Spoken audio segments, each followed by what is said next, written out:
బ్రహ్మదేవులకు జయము. కరుణించండి పరమపిత. దర్శనమియ్యి సృష్టికర్త.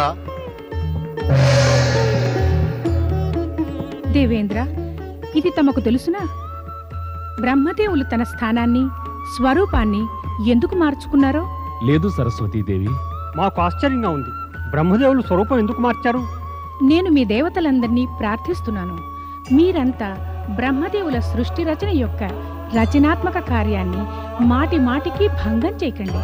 బ్రహ్మలోకానికి మాటి మాటికి మీరు రావడంతో సృష్టి రచనా కార్యానికి భంగం కలుగుతుండేది. ఆ కారణంగా ఆయన తన స్థానాన్ని, రూపాన్ని మార్చుకుని ఇక్కడికి వచ్చారు. కానీ మీరు ఇక్కడికి వచ్చేసారే? సరస్వతీదేవి, బ్రహ్మదేవుల కార్యాన్ని భంగం చేయటం మా ఉద్దేశం కాదు. మేమేదో మా కష్టాల నివారణకు గాను మాటి మాటికి వారి శరణు వేడుతాం. బ్రహ్మదేవులు మీకందరికీ స్పష్టంగా చెప్పేశారు. సమయానికై వేచి ఉండండి. ఇక మీరు అనవసరంగా స్వయంగా కష్టాలు పడి కష్టపెడితే ఏం ప్రయోజనం? సరే సరస్వతీదేవి, మేము సమయానికే వేచి ఉంటాం. నారాయణ నారాయణ. అమ్మా సరస్వతి, తమరి పుత్రుడు నారదుని ప్రణామం స్వీకరించండి. రానారదా? నేనదే ఆలోచిస్తున్నాను, నీవింకా రాలేదేమా అని. అమ్మా, తమరి పుత్రుడు నారదుడి నియమావళిలో అకారణంగా ప్రత్యక్షం కావాలి అన్న నియమమేం లేదు. నారాయణ నారాయణ. సమయం వచ్చేసింది, నేను వచ్చేశాను. సమయానికి సకారణంగా ప్రత్యక్షమవడం నీ నారద నియమమే. ఇక ఇక్కడికొచ్చిన కారణం కూడా చెప్పే. దేవేంద్రుని విచారమే నేను ఇక్కడికి రావడానికి కారణమమ్మా. అమ్మా, ఎంతవరకు దేవేంద్రుడు తన మనసులో బాధ పరమపిత బ్రహ్మదేవులకు చెప్పుకోరో అంతవరకు ఆయనకు విచారమే. వారి విచారం తీరేదాకా నేను విచారంగానే ఉంటాను. అమ్మా, దయచూపండి, పరమపిత బ్రహ్మదేవుల దర్శనానికి అనుమతించండి. నువ్వు చెప్పినది విని, చెప్పిన పద్ధతి చూశాక ఇలాంటి స్థితిలో అనుమతించకపోతే నేనే స్వయంగా విచారపడతాను. సరస్వతీమాతకు సరస్వతీమాతకు సరస్వతీమాతకు పరమపిత బ్రహ్మదేవులకు జయము.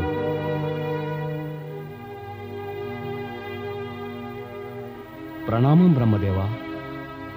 బ్రహ్మదేవా, మా సమస్య కాస్త పరిష్కరించండి. దేవేంద్ర, నేను నీ సమస్యను బాగానే ఎరుగుదును. కానీ ఇప్పుడు నేను నీకే సహాయమూ చెయ్యలేను. పరమపిత, కారణం?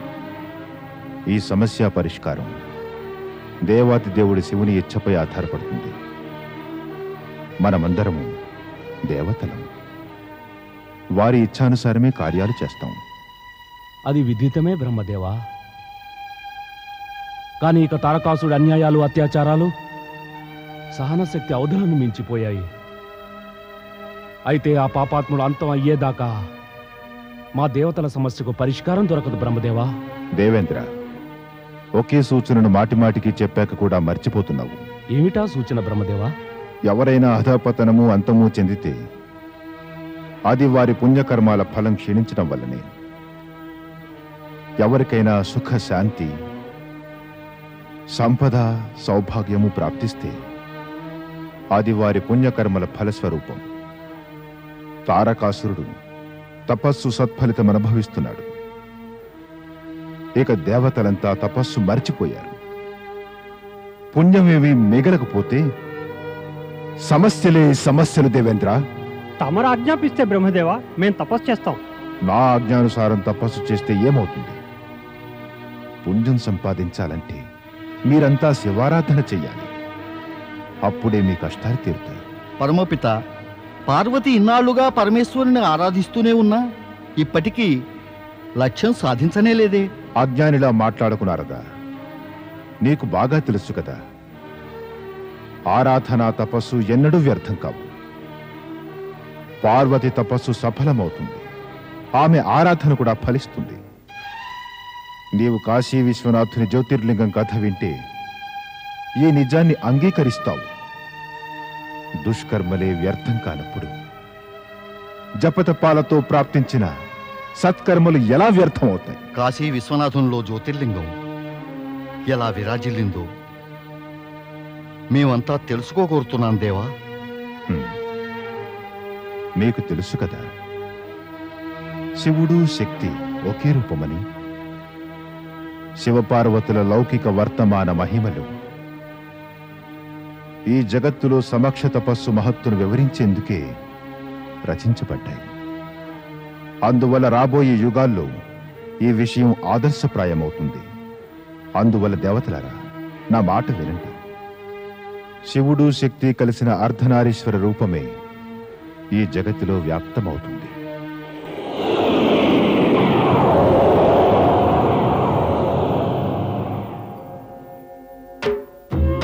అర్ధనారీశ్వరుని ఈ స్వరూపమే శివుడు శక్తి యొక్క అభిన్న మూల స్వరూపం.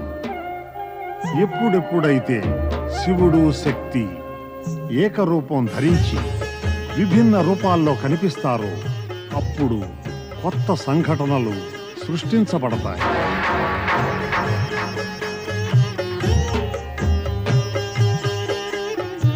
ఓ విశ్వేశ్వర, దివ్య స్వరూపులందరూ దివ్య స్థానాలు అలంకరించారు.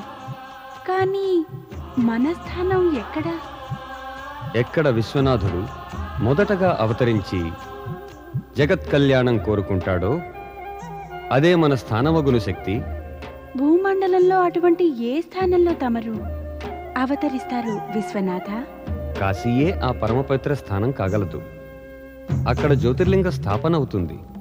అక్కడే సమస్త జీవులకు సంపూర్ణంగా పాపాలు నశిస్తాయి. మహిమలను ఆరంభిద్దామా విశ్వనాథ?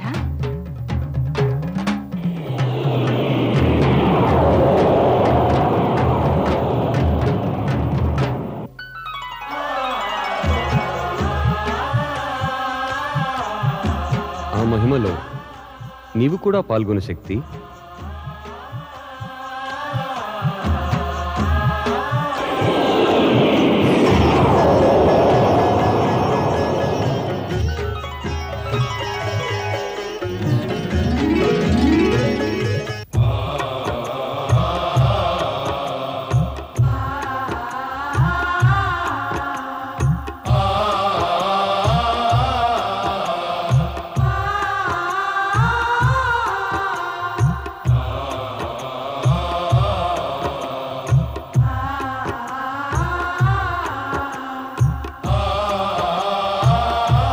మనం ఎవరం? మనకి జన్మనెవరిచ్చారు? ఎక్కడి నుంచి వచ్చాం మనం? ఎక్కడికి వెళ్తున్నాం మనం?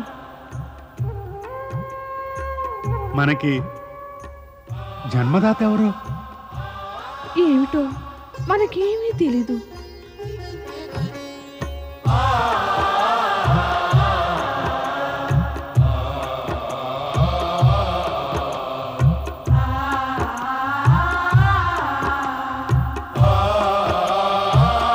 నీకింకా తెలీదా నేనెవరినో? లేదు, నాకు తెలీదు నీవెవరో. కానీ నేనెవరినో నీకు తెలిస్తే నాకు కాస్త చెప్పవు?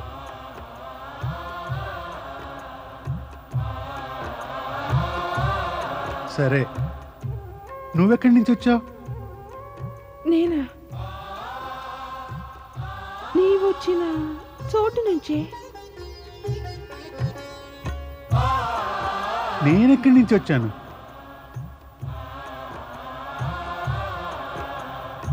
నేను వచ్చిన చోటు నుంచే. నువ్వెక్కడి నుంచి వచ్చావు? నేను నేను నేను ఎక్కడి నుంచి వచ్చాను? నేను ఎక్కడి నుంచి వచ్చాను?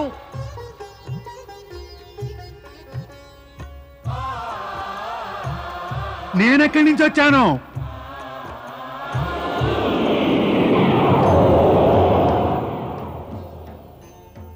మీరు శివ శక్తుల నుంచి ఉత్పన్నమైన స్త్రీ పురుషులు.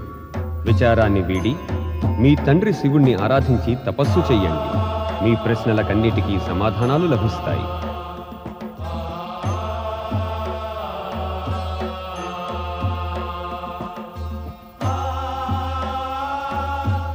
ఆరాధన అంటే ఏమిటి? తపస్సు అంటే ఏమిటి? శివుని కృప ఇచ్ఛానుసారం ఆయన త్రిశూలంపై భూమి యొక్క ఒక ఖండం వెలుస్తుంది. దాన్ని కాశీ అని అంటారు. కాశీకి వెళ్ళగానే మీ ఆరాధన తపస్సులకు స్వయంగా స్ఫూర్తి, ప్రేరణ లభిస్తాయి. మీ ప్రశ్నలన్నిటికీ సమాధానం లభిస్తుంది.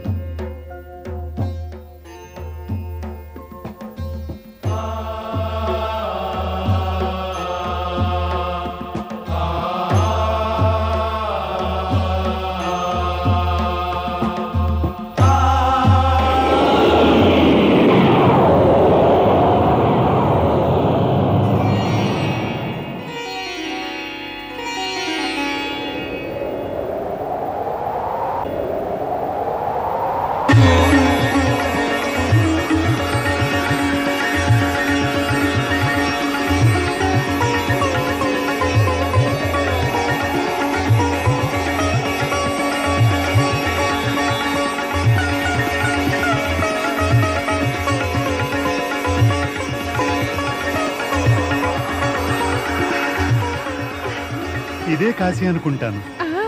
ఇదే కాశీ.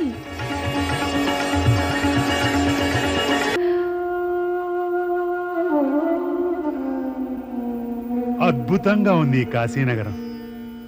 మది పులకిస్తోంది. ఇంతటి అలౌకిక నగరం కన్నుల పండుగగా ఉంది. మనసులో ఎటువంటి ప్రేరణ కలుగుతోందంటే శివారాధన చెయ్యాలనిపిస్తోంది. నా అంతరాత్మ కూడా అదే కోరుతోంది. ఓం నమః శివాయ. ఓం నమః శివాయ. ఓం నమః శివాయ. ఓం నమః శివాయ.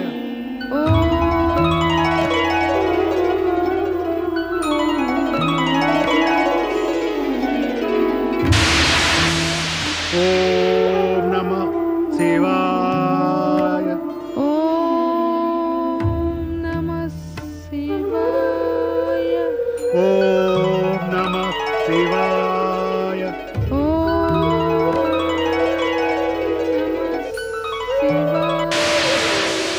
ఓం నమః శివాయ.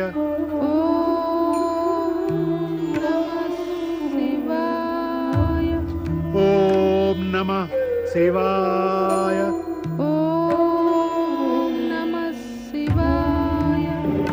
ఓం నమః శివాయ.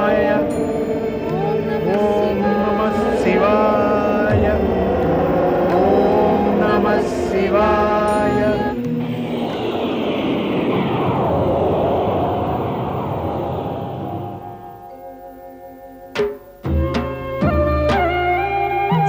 ఓం నమః శివాయ. ఓం నమః శివాయ. మన ప్రతిరూపాలు వెలుగుందాయి శక్తి. మనసులు కూడా పులకించాయి. ఇద్దరు తపస్సులో లీనమై ఉన్నారు. ఓం నమః శివాయ. తపస్సు పూర్తయింది. తపస్సుకు ప్రతిఫలం వీరు పొందాలి. అవశ్యం. వెళదామా భూమి మీదకు? పదండి. ఓం నమః శివాయ.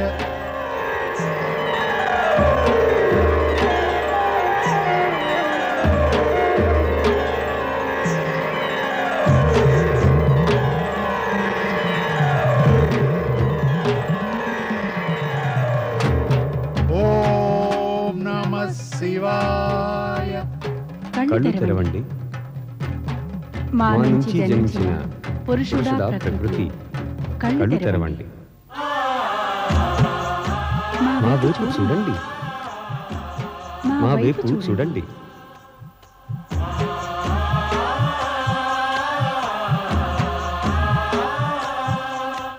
మేము మీ తపస్సుకు మెచ్చాం.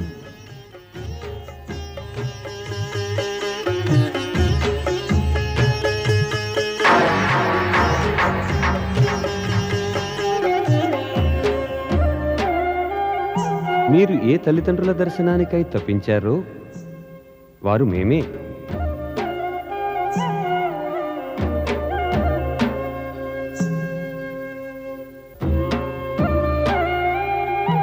మీరు తెలుసుకుని కోరారుగా మీ జననం ఎలా జరిగిందోనని. మీకు మా వల్లనే మీ జన్మ సంప్రాప్తించడం జరిగింది. నేను మీ తండ్రిని. నేను మీ మాతను.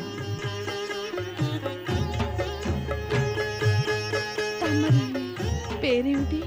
నా పేరు శివుడు. తమరి పేరేమిటి? నా పేరు శక్తి.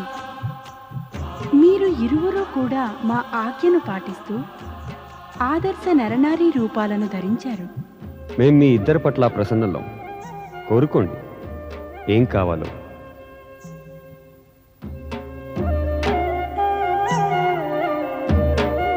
మీ మదిలోని కోరిక తెలపండి, దాన్ని నెరవేరుస్తాం. మేమేం చెప్పగలం? మాకేం కావాలో? మా మనోవాంఛ ఏమిటో మాకే తెలీదు. మేం మీ నుంచే జనించాం. మీరే చెప్పండి, మేమేం కోరుకోవాలి? ఆ, మీరు చెప్తేనే బాగుంటుంది. మేమేం కోరాలో. ప్రభు, మన నుంచి జనించిన ఈ జగతిలోని తొలి స్త్రీ పురుషుల తపస్సును అమరం చేయడానికి తమరు శాశ్వతంగా కాశీ విశ్వనాథుని జ్యోతిర్లింగ రూపంలో ప్రతిష్ఠితులవ్వండి. తమరి జ్యోతిర్లింగాన్ని ఆరాధించి కాశీకి ముక్తిని కోరి వచ్చిన తమరి భక్తులకు శుభం కలుగుతుంది. తథాస్తు. తథాస్తు. కాశీ విశ్వనాథుని జ్యోతిర్లింగం కథను వినిపించడంలో ఉద్దేశం ఏమిటంటే, ఆరాధనా తపస్సు ఎవరిది ఎన్నడూ వ్యర్థం కాదు. అవును పద్మాసన, సంపూర్ణ కథనానికి తాత్పర్యం ఇదే. ఆరాధన భక్తులను పరమపదం చేరుస్తుంది. పరమపిత, తమరు అతి సార్థకమైన కథ వినిపించారు. ఈ కథ సంపూర్ణ జగతికే ఒక ఆదర్శాన్ని చూపుతుంది. సంపూర్ణ జగత్తు దీనివల్ల లాభం పొందితే అది మంచిదే. ఇది నీకు కూడా లాభించాలి నారదా. అందుకు సందేహమేమిటి పరమపిత? లేకపోవడం ఏమిటి? నీకు కథ వినిపించకముందే పార్వతి ఆరాధన ఫలిస్తుందా అని శంకించావు. ఈ కథ చెప్పేదేమిటంటే, పార్వతి ఆరాధన తప్పక ఫలిస్తుందని. పరమపిత, తమరు కరుణిస్తే తప్పక సఫలమవుతుంది. మళ్ళీ మరిచావు నారదా. పార్వతి నన్ను కాదు, శివుణ్ణి ఆరాధిస్తుంది. అందువల్ల ఆమె ఆరాధనను శివుడు మన్నిస్తాడు, నేను కాదు. నిజమే. ఓ విధంగా అర్ధనారీశ్వరునికి పుట్టిన స్త్రీ పురుషులకు కూడా శివదర్శనానికై ఎన్నో కష్టాలను ఓర్వవలసి వచ్చింది. ఎంతో సమయం పట్టింది. అలాగే పార్వతికి కూడా సఫలత, కృప లభించాలంటే కొంత సమయం పడుతుంది. కోరిక తీరే ముందుగానే పార్వతి అనేక రకాల నారీ మహిమలను చూడవలసి ఉంటుంది. కోరిక తీరే ముందుగానే పార్వతి అనేక రకాల నారీ మహిమలను చూపవలసి కూడా ఉంటుంది. పార్వతీయే కాదు, ఆమె తల్లిదండ్రులు, ఆమె సోదరుడు కూడా ఆమెతో సహకరించాలి. పార్వతి తన తల్లిదండ్రులు, కుటుంబపు విరోధాన్ని సహించాలి. ఆ తర్వాతనే ఆమె కోరికలు నెరవేరుతాయి. దీని తాత్పర్యం, మీరందరూ శివపార్వతుల కలయిక విషయం గురించి ఏ విధంగానూ ఏమాత్రమూ శంకించనవసరం లేదు. శంకలు నిరాశకు దారితీస్తాయి. నిరాశ బాధిస్తుంది. పురుషార్థం బాధాసహితంగా కాదు, బాధారహితంగా నెరవేర్చాలి. నారాయణ నారాయణ, ఆహాహా, అద్భుతం, అత్యుత్తమం. ఇలాంటి బ్రహ్మవాక్యం మునుపెన్నడూ వినలేదు. విన్నారా దేవేంద్ర? పురుషార్థం బాధారహితంగా నెరవేర్చాలి, బాధాసహితంగా కాదు. అవును దేవర్షి, విన్నాను. విన్నంత మాత్రాన చాలదు దేవేంద్ర, దీన్ని అంచనా వేయాలి. ఇంకా ఆ సమయం రాలేదు. అంచనా వేసే సామర్థ్యం అంతం కావడానికి. ఆ సమయం వస్తుందా పరమపిత? అవును నారద, కలియుగంలో అలాగే అవుతుంది. బ్రహ్మవాక్యం వినేవాళ్ళెందరో ఉంటారు, కానీ ఆచరించేవారుంటారు. విని వినిపించేవారెందరో ఉంటారు, ఆచరించేవారే తక్కువ. అంటే అంటే ఏమిటి నారద? కలియుగంలో ప్రతివారు పెద్ద పెద్ద మాటలు మాట్లాడుతారు, వింటారు, కాని కార్యాలు తుచ్చమైనవి, నీచమైనవి చేస్తారు. అందుకే చెబుతున్నా దేవేంద్ర, దీన్ని అంచనా వెయ్యి, బాగా ఆలోచించి దీని లాభం పొందు. ఇదే మీ దేవతలందరికీ శుభం కలిగిస్తుంది. నారాయణ నారాయణ. లాభం పొందండి దేవేంద్ర, లాభం పొందండి. పరమపిత బ్రహ్మదేవుల మార్గదర్శనం వల్ల తమరు తప్పక సఫలీకృతులవుతారు. దేవర్షి, ఇప్పుడు నేను ఏం పురుషార్థం చేయాలి? ధైర్యపూర్వకంగా నిరీక్షించటము ఒక పురుషార్థమే దేవేంద్ర. నిరీక్షణ? నిరీక్షణే నేను చేస్తున్నది. నిస్పృహతో కాదు, నిస్పృహతో కాదు, ధైర్యంతో. నిస్పృహతో చేసిన నిరీక్షణలో సంకోచం, బాధ, నిరాశ ఉంటాయి. కానీ ధైర్యంతో చేసే నిరీక్షణలో ఆనందం, భవిష్యత్తు గురించిన ఆశలు నిండి ఉంటాయి. విచారం ఏమిటంటే, ఈ విషయాలన్నీ తెలుసు కూడా తారకాసురుడి అత్యాచారాలు నా వివేకాన్ని, బుద్ధిని కూడా దిగలాగుతున్నాయి. నా అభిప్రాయం ఇక మనం వెళ్ళాలి దేవేంద్ర. క్షమించండి బ్రహ్మదేవా, మేము తమను మాటిమాటికి కష్టపెడతాం. నీకా అధికారం ఉంది దేవేంద్ర. నారాయణ నారాయణ. అయితే కాగల కార్యమేమిటి దేవేంద్ర? ఇలాంటి బ్రహ్మవాక్యం విన్న పిమ్మట ధైర్యపూర్వకంగా నిరీక్షించడం తప్ప ఇంకేం చేస్తాం దేవర్షి? బ్రహ్మదేవులు కాశీ విశ్వనాథుని జ్యోతిర్లింగపు ఇంతటి సార్థకమైన కథ చెప్పారు. దానివల్ల లాభం పొందలేరా? నారదా, దేవేంద్రునికి నా అభిప్రాయం అర్థం కాలేదు. అమ్మా, నేను వివరిస్తాను. అర్ధనారీశ్వరుని నుంచి జన్మించిన స్త్రీ పురుషులకు శివకృప, శివదర్శనము, శివారాధన వల్లనే కలిగాయి. పార్వతి కూడా శివారాధన వల్లనే శివుని పొందగలదు. అందుకనే మనోవాంఛ తీరి సఫలత కావాలంటే శివారాధన అనివార్యమే. శివారాధన చేస్తే శివుడు ప్రసన్నుడై కోరిన ఫలాన్నిస్తాడు. బ్రహ్మదేవా, కేవలం నేనే కాదు, మా దేవతలందరము కలిసి శివారాధన చేస్తాం. అవశ్యం చేస్తాం. కళ్యాణమస్తు.